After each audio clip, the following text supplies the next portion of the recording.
Kita tadi telah mengenal berbagai organ yang berperan dalam sistem reproduksi baik pada sistem reproduksi pria maupun sistem reproduksi wanita. Nah, untuk selanjutnya, kita akan membahas satu fase penting dalam pematangan sistem reproduksi yaitu pubertas. Bahwa eh, sistem reproduksi itu tidak serta-merta dari kecil sudah memiliki kemampuan untuk bereproduksi seperti itu. Tapi melalui proses yaitu yang disebut sebagai pubertas. Pubertas adalah rangkaian peristiwa di mana terjadi perubahan fisik yang menghasilkan ciri fisik orang dewasa dan juga kemampuan untuk bereproduksi.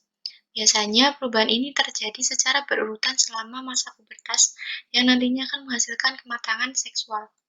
Nah, pubertas ini terjadi dipengaruhi oleh peran hormon gitu.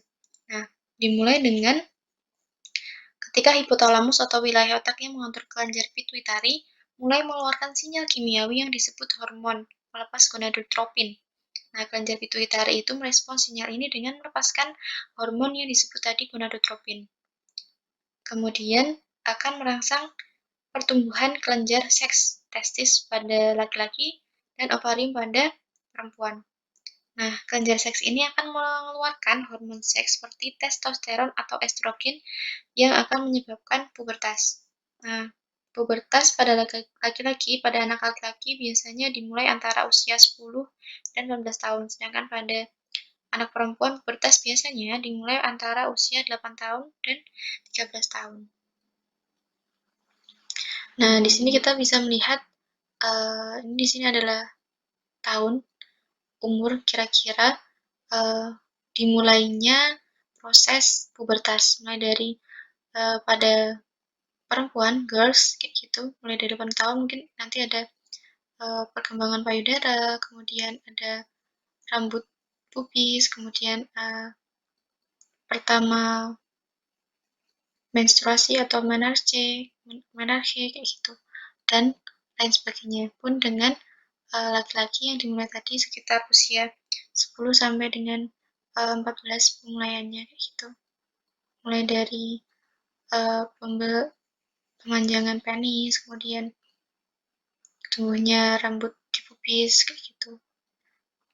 Perkembangan tubuhnya seperti itu. Nah, lanjutnya kita akan membahas ciri-ciri pubertas, ciri-ciri primer, ciri seksual primer yang ada pada laki-laki sama perempuan ketika pubertas.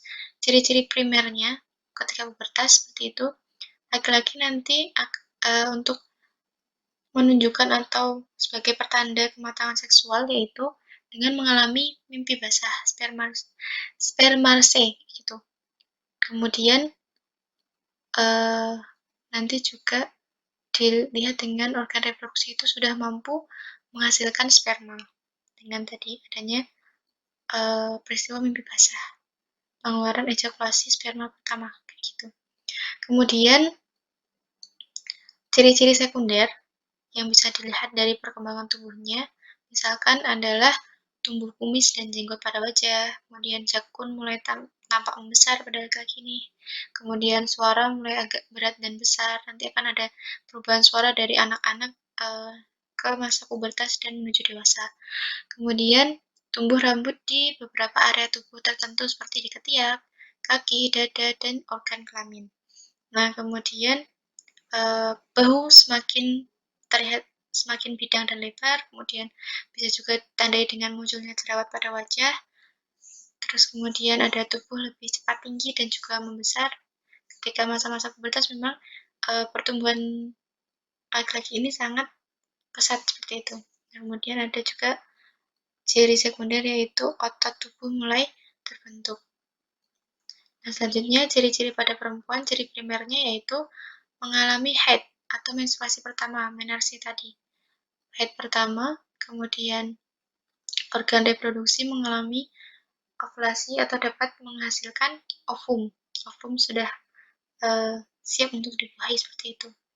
Nah, untuk ciri sekundernya adalah panggul lebih besar, kemudian pembesaran payudara, payudaranya mulai membesar, suara lebih nyaring dan lembut, kemudian tumbuh beberapa rambut juga di beberapa area seperti ketiak, kaki, dan juga organ kelamin. Bisa juga dengan muncul jerawat, kemudian ada juga yang proses perubahan kulitnya semakin halus kayak gitu. Nah, untuk pembahasan selanjutnya kita akan membahas tentang proses dari tadi setelah organ reproduksi itu sudah matang, sudah terlihat, sudah menunjukkan kematangannya, ternyata di situ ada proses, yaitu proses gametogenesis, yaitu proses pembentukan gamet, proses pembentukan sperma pada laki-laki, dan proses pembentukan ovum pada perempuan. Nanti disebutnya ketika pada laki-laki pada pria itu disebut sebagai spermatogenesis yang nanti akan menghasilkan sperma. Kemudian pada wanita itu ada namanya oogenesis. Oogenesis itu nanti akan menghasilkan ovum.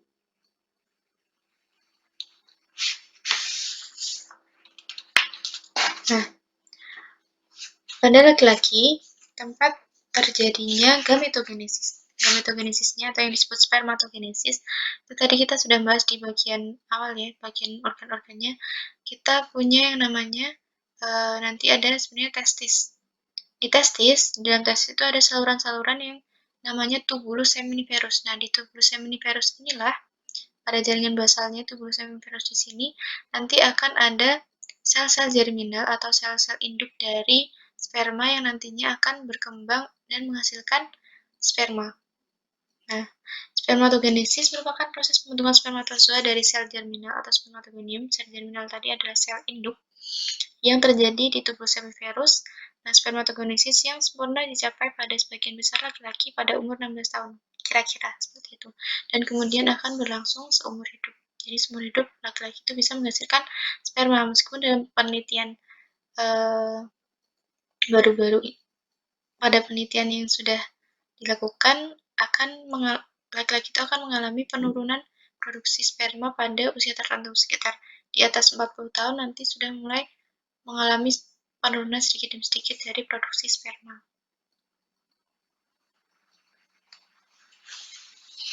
Nah, kita akan melihat di sini bagaimana proses dari spermatogenesis. Nah,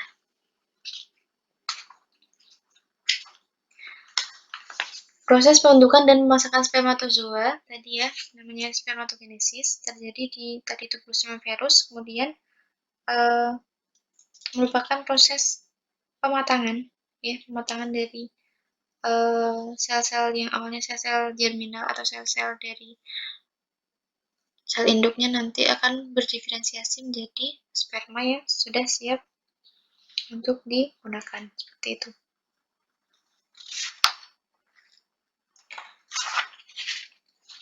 Nah, pada spermatogenesis kita akan mengenal beberapa tahap. Ada tahap spermatositogenesis dan juga ada spermiogenesis. Nah, di antara tahap-tahap ini nanti di tengah di sini ada juga tahap meiosisnya. Nah, di sini juga disebut nih. Pada tahap ini disebut clonal expansion atau pembelahan. Kemudian nanti di sini meiosis pematangan, dan kemudian di sini diferensiasinya. Nah, pada proses spermatositogenesis. Nah, di sini kita ada spermatogonia dari sel induk ya, sel induk atau sel germinal nanti akan membelah. Nah, di sini apa sih ini kok ada spermatogonia A dan juga ada spermatogonia B? Jadi nanti akan ada dua tipe spermatogonia dari hasil pembelahan mitosis dari sel germinal tadi, sel spermatogonia germinalnya tadi menjadi spermatogonia A, spermatogonia B. Bedanya apa? Nah, spermatogonia A adalah sel pengganti dan tipe B adalah sel yang akan nanti berkembang menjadi spermatosit. Maksudnya sel pengganti dia akan melanjutkan nanti untuk sebagai restock kembali, untuk menstop kembali sel-sel germinal yang nanti akan membelah juga lagi, menghasilkan sel V lagi, Jadi siklusnya akan seperti itu ya. Spermatogonia A, spermatogonia spermatogonium induknya akan mulai jadi spermatogonia A, spermatogonia B, spermatogonia dia akan menjadi restock lagi, sedangkan spermatogonia B ini yang akan melanjutkan dan akhirnya akan berdiferensiasi menjadi spermatozoa, seperti itu. Nah, pada tahap spermatositogenesis tadi ini ya, sel-sel ini nanti akan mengalami mitosis. Nah, salah satu anak tadi kan memperbarui stok spermatogonia tipe A, yang satunya akan menjadi spermatogonia tipe B. Nah, spermatogonia tipe B ini akan melanjutkan berdiferensiasi menjadi spermatosit primer di sini, spermatosit primer. Spermatosit primer yang tadi sampai sini adalah tahap spermatositogenesis. Nah, akan masuk lagi kepada tahap meiosis. Nah, tahapan meiosis ini spermatosit primer menjauh dari lamina basalis, kemudian sitoplasma makin banyak dan segera mengalami meiosis 1. Nah, di sini akan menghasilkan spermatosit sekunder. Spermatosit sekunder yang sudah dalam keadaan N kromosom atau haploid, yang di sini ketika mitosis itu masih dalam keadaan 2N atau diploid, kemudian setelah mengalami meiosis dia menghasilkan anak-anak yang haploid atau N kromosom.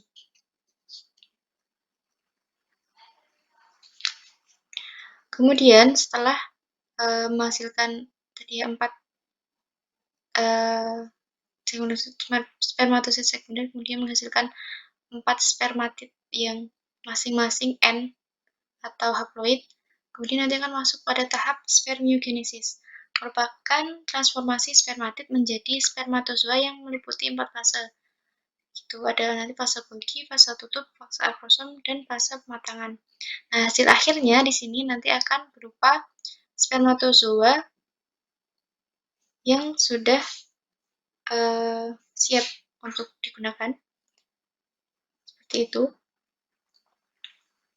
Spermatozoa yang sudah matang di sini, karena spermiogenesis ini juga sebagai proses pematangan dan diferensiasi.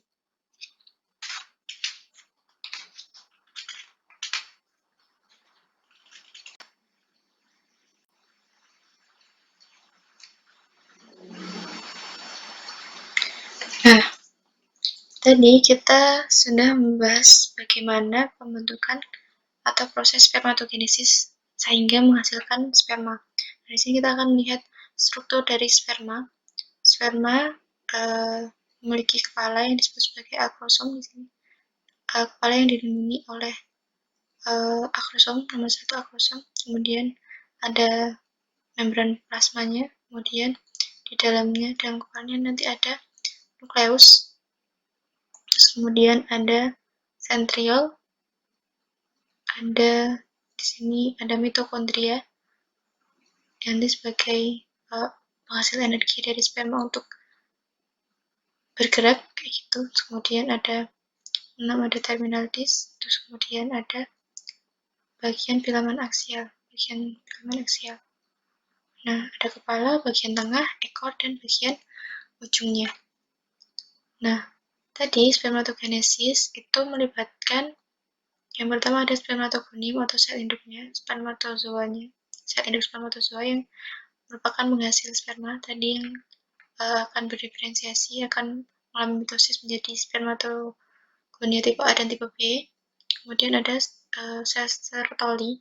Jadi di dalam tubuh Seminiferus nanti ada sel Sertoli dan ada sel Leydig, di mana sel Sertoli ini nanti merupakan pemberi nutrisi sel spermatozoa, dan sel Leydig ini merupakan penghasil hormon testosteron. Hormon ini berperan dalam pembelahan meiosis untuk membentuk spermatosit sekunder. Nah, ngomong-ngomong tentang hormon, sebenarnya ada banyak hormon yang berperan dalam sistem reproduksi pria.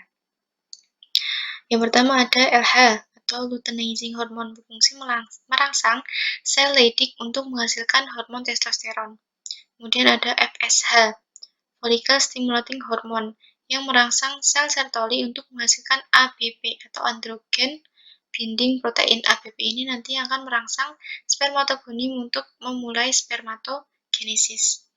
Kemudian ada testosteron yang berperan dalam pembelahan meiosis untuk membentuk spermatosit sekunder dan berpengaruh terhadap timbulnya sifat kelamin sekunder pada pria. Kemudian ada hormon estrogen. Hormon ini tersedia untuk pematangan sperma. Ada hormon pertumbuhan atau growth hormone. Diperlukan untuk mengatur metabolisme testis. Hormon pertumbuhan secara khusus meningkatkan pembelahan awal pada spermatogenesis. Ada juga hormon gonadotropin dihasilkan oleh hipotalamus. Hormon ini berfungsi untuk merangsang kelenjar hipofisa bagian depan atau anterior agar mengeluarkan FSH dan LH. Jadi nanti hormon pertama-tama kan hormon gonadotropin ini akan mengeluarkan FSH dan LH. Kemudian FSH dan LH punya fungsi masing-masing. LH untuk merangsang sel lidik untuk menghasilkan hormon testosteron, FSH merangsang untuk menghasilkan ABP yang merangsang nanti untuk memulai spermatogenesis. Nah, hormon tadi testosteron untuk pembelahan meiosis dan juga membentuk spermatosit sekunder dan berpengaruh terhadap timbulnya sifat kelamin sekunder pada pria.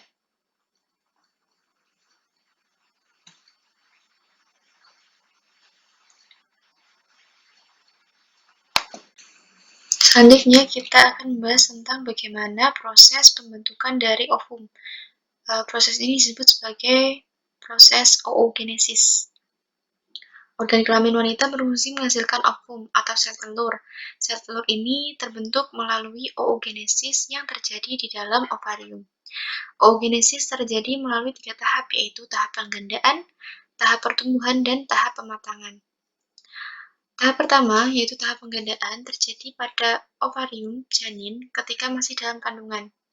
Pada tahap penggandaan, sel primordial mengalami pembelahan mitosis membentuk oogonia atau bentuk tunggalnya adalah oogonium yang bersifat diploid atau 2N. Terjadi pada saat janin masih dalam kandungan. Gitu, oogonium. Sel primordial berkembang menjadi oogonium tadi, 2N. Kemudian tahap selanjutnya adalah tahap pertumbuhan. Tahap pertumbuhan terjadi pada ovarium bayi. Pada tahap pertumbuhan, oogonium mengalami pembelahan mitosis. Oogonium mengalami pembelahan mitosis membentuk oosit primer di sini yang masih bersifat diploid.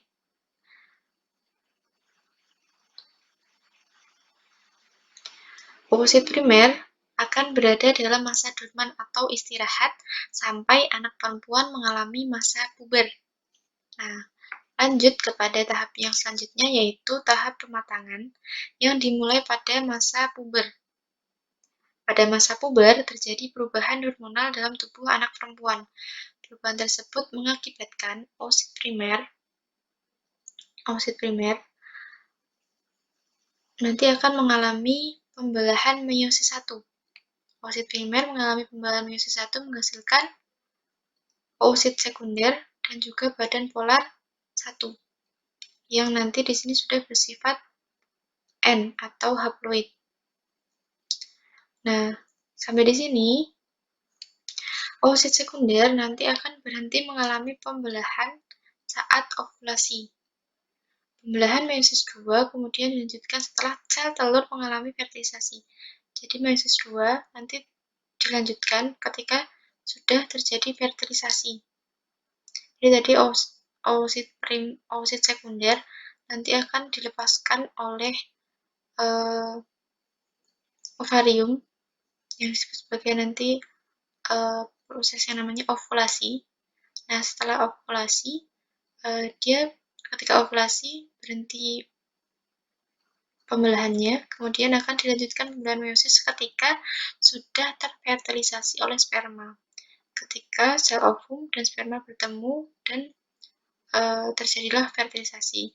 Nah, setelah fertilisasi nanti akan dilanjutkan dengan meiosis 2 yang menghasilkan ini tadi, juga menghasilkan badan polar 2 dan juga oosit sekunder menghasilkan ootit. Oosit sekunder setelah fertilisasi nanti akan melanjutkan meiosis 2, menghasilkan ootit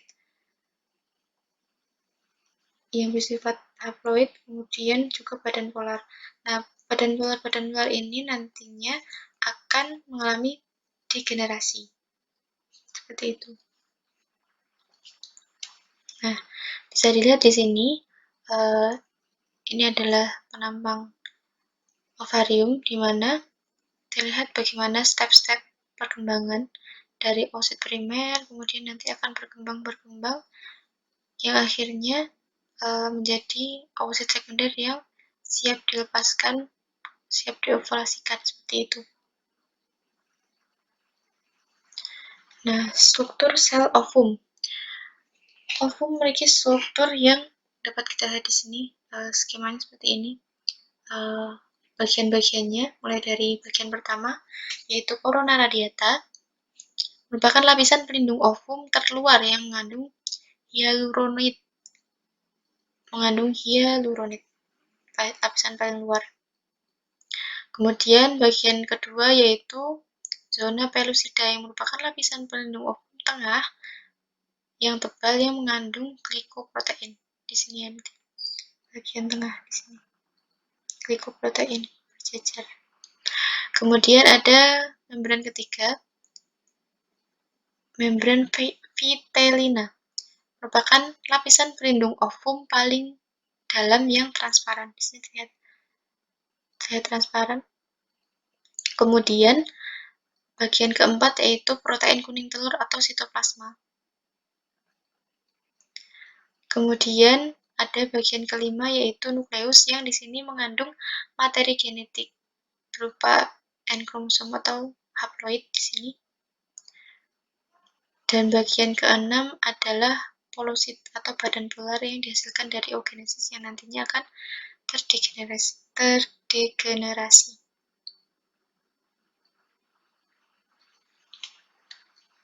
Nah, pada proses reproduksi wanita ada kontrol hormon, di mana bisa dilihat ada hormon-hormon yang berperan dalam proses reproduksi wanita, mulai dari FSH, LH, progesteron, dan estrogen. Nah, berjalannya sistem reproduksi wanita tidak terjadi dengan sendirinya, namun dipengaruhi oleh beberapa hormon. Hipotalamus akan mensekresikan hormon gonadotropin atau GnRH, di mana gonadotropin ini akan merangsang kelenjar pituitari untuk menghasilkan hormon FSH dan LH.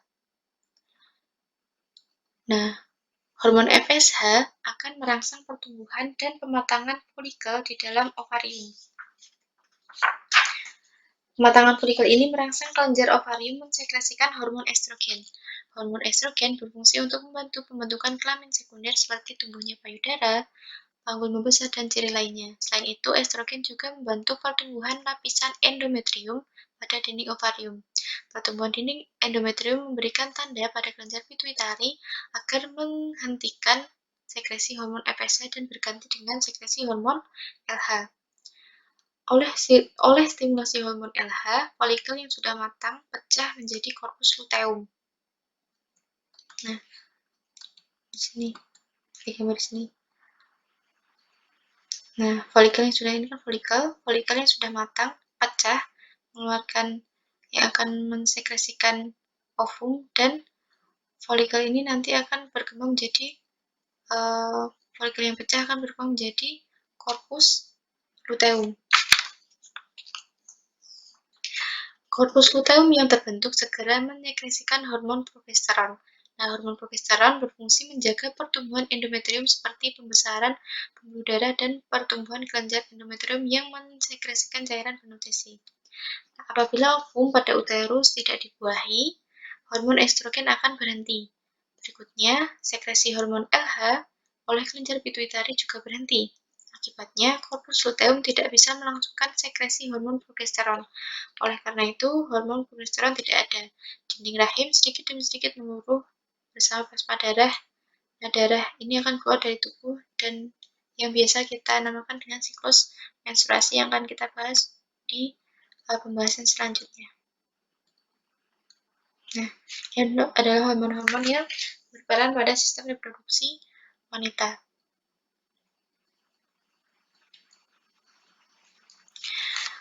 Melanjutkan pembahasan selanjutnya yaitu tentang tadi siklus menstruasi. Ketika ovum yang sudah matang tidak dibuahi, maka akan menyebabkan terjadinya menstruasi. Gitu. Menstruasi atau haid atau datang bulan juga disebut datang bulan adalah perubahan fisiologis dalam tubuh wanita yang terjadi secara berkala dan dipengaruhi oleh hormon reproduksi, baik FSH estrogen maupun LH progesteron. Periode ini sangat penting ya dalam hal sistem reproduksi pada manusia karena pada masa ini setiap bulan antara usia remaja sampai menopause setiap manusia juga akan mengalami namanya menstruasi. Menstruasi sendiri dapat diartikan sebagai luluhnya ovum yang tidak dibuahi beserta lapisan dinding uterus yang terjadi secara periodik. Nah, untuk siklus menstruasi ini nanti dibagi menjadi beberapa fase. Fase yang pertama pada masa praovulasi atau proliferase yang berlangsung sekitar 7 hari. Di sini antara sebelum ovulasi ya, praovulasi. Di sini sebelum ovulasi, FSH dan LH meningkat sebelum ovulasi. Nah, di sini sebelum ovulasi, FSH meningkat, LH meningkat. Yang awalnya dibentuk kemudian mulai meningkat. Nah, FSH menstimulasi perkembangan folikel primer, kemudian menjadi folikel degraf folikel, dan juga pembentukan hormon estrogen. Ini mulai naik di sini di masa praovulasi atau sebelum ovulasi. Kemudian yang kedua adalah masa ovulasi atau masa subur, masa pelepasan sel telur. Di sini terjadi sekitar hari ke-14 di sini pada siklus menstruasi, ovulasi. Di sini terjadi peningkatan tadi ya. Pada masa praovulasi terjadi peningkatan estrogen yang memicu peningkatan LH juga, estrogen dan LH sama-sama meningkat. Kemudian LH menstimulasi ovulasi dan pembentukan korpus luteum. Jadi setelah ovulasi atau pelepasan ovum dari ovarium nanti akan menstimulasi pembentukan korpus luteum, yaitu folikel yang sudah pecah akan membentuk korpus luteum. Nah, pelepasan tadi ovum atau oosit, di sini oosit sekunder menuju oviduk terjadi pada masa ovulasi. Nah, oosit sekunder berkembang menjadi ovum saat yang tepat untuk terjadinya fertilisasi. Gitu. Di sini adalah masa subur atau saat yang tepat untuk terjadi fertilisasi. Kemudian fase ketiga yaitu fase pasca ovulasi atau disebut juga fase luteal. Nah, di sini terjadi sekitar hari ke-14 sampai 28, di mana di sini progesteron mulai dibentuk. Nah, di sini kan pasca ovulasi, di sini pasca ovulasi, di sini ovulasi, kemudian pasca ovulasi mulai terbentuk progesteron. Dia mulai meningkat, lama-lama meningkat, yang memicu penurunan dari FSH dan juga LH. Di sini akan menstimulasi untuk penebalan endometrium oleh estrogen. Jadi estrogen di sini kan di sini akan menstimulasi untuk penebalan dinding rahim untuk persiapan kehamilan. Jadi estrogen dan progesteron ini menstimulasi untuk penebalan endometrium. Nah, tahap keempat adalah masa menstruasi. Ya, masa menstruasi dari sini kita lihat ya, bagaimana perkembangan dinding rahim yang mulai dari sini mulai menebal, kemudian nanti ada fase ketika sel ovum tidak dibuahi, maka nanti akan masuk pada masa menstruasi, yaitu peluruhan dinding rahim. Estrogen dan progesteron turun memicu pembentukan FSH dan LH. Jadi di sini ketika mau masuk fase menstruasi, nanti estrogen dan progesteron itu akan turun. Kadarnya akan turun dan akan memicu pembentukan FSH dan LH. Akan memicu FSH dan LH lagi.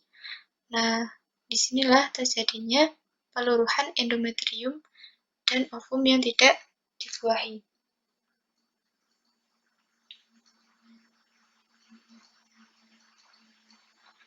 Dan nah di sini nanti setelah selesai menstruasi selesai, nanti akan memulai siklus lagi dari mulai praovulasi, ovulasi, kemudian pasca ovulasi sampai menstruasi lagi. Begitu siklusnya, seperti itu.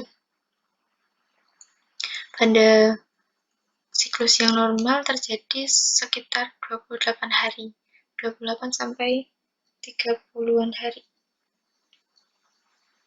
Siklus yang normal. Nah, kita akan melihat video tentang bagaimana sih menghitung siklus menstruasi dan siklus ovulasi. Nah,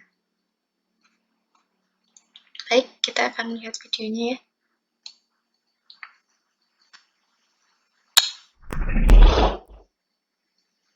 Halo, saya Dr. Mahadesa Nikainda. Kali ini kita akan membahas bagaimana cara menghitung siklus menstruasi dan ovulasi.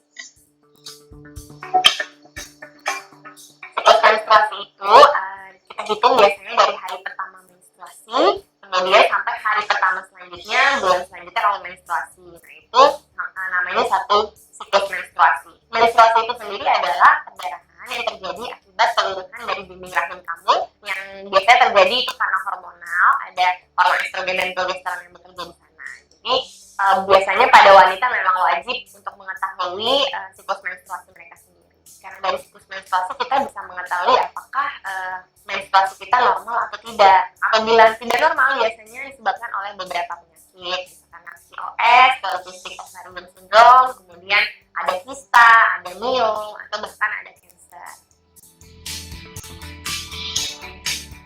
Biasanya siklus menstruasi itu normalnya 21 sampai 35 hari. Kalau misalnya dalam satu siklus itu bisa lebih pendek atau lebih panjang, terjadi beberapa bulan, itu bisa disebabkan adanya kelainan dari menstruasi. Kemudian selanjutnya adalah produksinya. Jadi jumlah mensnya itu atau perdarahannya terlalu banyak. Kalau bisa sampai mengganti pembalut 1 jam sekali. Kemudian yang ketiga biasanya memanjang. Jadi siklus menstruasi yang normal itu biasanya 3, 5, sampai 7 hari. Kalau misalnya lebih dari itu perdarahannya, kamu harus segera periksa ke dokter obgyn apakah ini terjadi perdarahan yang abnormal. Kemudian selanjutnya juga biasanya nyeri yang berlebihan. Jadi nyeri pada saat menstruasi yang bisa bikin kamu kesakitan, kemudian lemah, hingga tidak bisa beraktivitas. Biasanya kita hitung tuh dari 3 bulan berturut-turut kita menstruasi. Nah, jadi bulan pertama, bulan kedua, bulan ketiga itu tidak lebih dari 21 sampai 35 hari antara jarak haid per hari pertama ke haid bulan selanjutnya di hari pertama. Nah, apabila lebih dari itu biasanya kalau dari 3 bulan hanya satu misalnya yang lebih atau kurang itu nggak apa-apa karena hormonal itu bisa juga menyebabkan gangguan seperti ini. Biasa kalau misalnya kita sedang stres, keletihan, kemudian juga terlalu banyak bekerja, kemudian habis peningkatan berat badan atau penurunan berat badan drastis, itu bisa menyebabkan siklusnya menjadi sedikit berubah. Nah, kalau misalnya sampai siklusnya terus-terusan berubah lebih dari 35 hari atau 21 hari selama 8 bulan, nah itu biasanya bisa dikatakan sebagai siklus yang kurang normal. Ya, siklus ovulasi itu sendiri biasanya ditandai juga dengan adanya siklus menstruasi. Siklus menstruasi itu kan hari pertama sampai hari kelima. Nah, kalau siklus ovulasi dihitung dari hari pertama menstruasi, biasanya 12 sampai 14 harinya itu adalah siklus ovulasi. Nah, siklus ovulasi itu adalah pembuangan atau produksi dari sel telur yang sudah matang dikeluarkan oleh ovarium atau indung telur, kemudian berjalan ke tuba falopi dan menetap di rahim. Itu adalah masa ovulasi. Nah, untuk menghitungnya biasanya kita paling sering kalau pada siklus yang normal biasanya 12 sampai 14 bisa sampai 16 hari. Kalau siklus yang tidak normal biasanya kita hitung 8 dalam 8 bulan berturut-turut, kemudian kita hitung siklus terpanjang dan juga siklus terpendeknya. Biasanya dari melalui siklus menstruasi itu 16 hari biasa sebelum menstruasi. Karena kenapa? Karena rahim itu mulai menebal, kemudian terjadi ovulasi untuk mempersiapkan pembuahan atau sel telur yang ada di rahim. Kemudian dari 16 hari sampai hari menstruasi itu biasanya akan terjadi pengeluaran sel telur di dalam rahim. Biasanya itu pertama dari suhu tubuh ya, jadi suhu tubuh kita cenderung lebih turun pada wanita yang sedang subur. Biasanya suhunya sekitar 35 sampai 36. Jadi terasa lebih hangat, kemudian lebih kegerahan. Kemudian yang kedua, di daerah serviks atau di daerah kemaluan biasanya muncul seperti cairan berwarna bening, kental, tapi tidak berbau, tidak berwarna putih seperti susu. Nah, itu biasanya adalah tanda bahwa serviks sedang mengalami proses ovulasi atau sedang mau terjadi pembuahan. Kemudian yang ketiga, bisa ada rasa seperti lemas, kemudian kadang ada yang lebih bersemangat, seperti itu. Kemudian yang selanjutnya, kalau sedang subur itu biasanya juga ditandai dengan nafsu makan yang meningkat juga bisa. Ya, tadi bagaimana cara menghitung siklus menstruasi dan ovulasi. Kalau kamu suka video ini, silahkan like. Dan kalau kamu mau lihat video kesehatan lainnya, kamu bisa lihat di link ini.